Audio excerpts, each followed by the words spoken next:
My first album, we worked for like a year, like very severely on it, and you know, if you work so hard, you tend to sort of value stuff too much.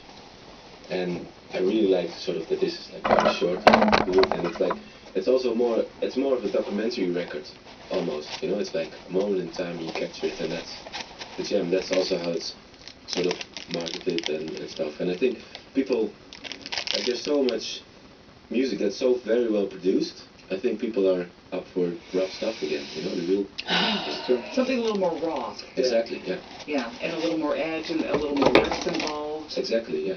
Yeah. By George, I think I've got it. What do you think about doing it over 10 days? Well, it reminds me a little bit of the CBC Fuse program. Oh, sure. A year or two ago, People Project had done it with Kobo Town. It's a great Calypsonian group from Toronto, also good friends of ours. And actually, that was our first real encounter. And we got playing together, and then we saw each other pretty much at every single festival throughout the year, and we were able to participate on some of the same songs that we did on this show. For you guys that don't know, Fuse is a show where they put two bands together and give them maybe like 3 hours to work out their songs together in the studio, and then you put it on before a live studio audience. So. And they usually take very different musical traditions too. Was the other really great aspect of this? So you could take a country and western singer, say, and a classical artist, and you would have them perform together. Yeah. Isn't that a great idea? That's what I do all the time, actually. Well, not like that, but that's how I like to write songs, sort of to get stuff, like to really combine stuff all over the world. So. And how do you, when you come to a place like this, I mean, I suppose what you want is, you said earlier, you want sort of a new experience, to be inspired by something that you've not seen before or lived before. Is that so? How do you do that? I assume you don't eat fish. I mean, you eat fish. You suck up like local nightlife. You talk to people and you walk around. You smell. You look. Talk. You smell? Yeah. What do you smell? The way it smells.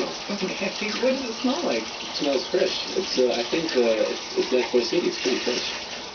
Yeah. Who knew, Philippe? Breathe deep when you go outside. Holland smells very nice, but you know, it's a little bit more popular than like in the city. Yeah. And will it help you see where you live differently, do you think, Philippe? Well, I guess, yeah, every encounter... I mean, you sort of see it through someone else's eyes to a certain extent, don't you? For sure, you would definitely see things again for the first time. I mean, I love those kinds of encounters. I love working with different languages, different people, different styles of music, so I consider myself fortunate to always be either in a new context where I'm somewhere else or we're welcoming people here from somewhere else to do things together, So yeah, I think it definitely kind of makes Ottawa come alive. I know on Saturday it didn't feel like same old Ottawa with these guys. We had a really, really good time.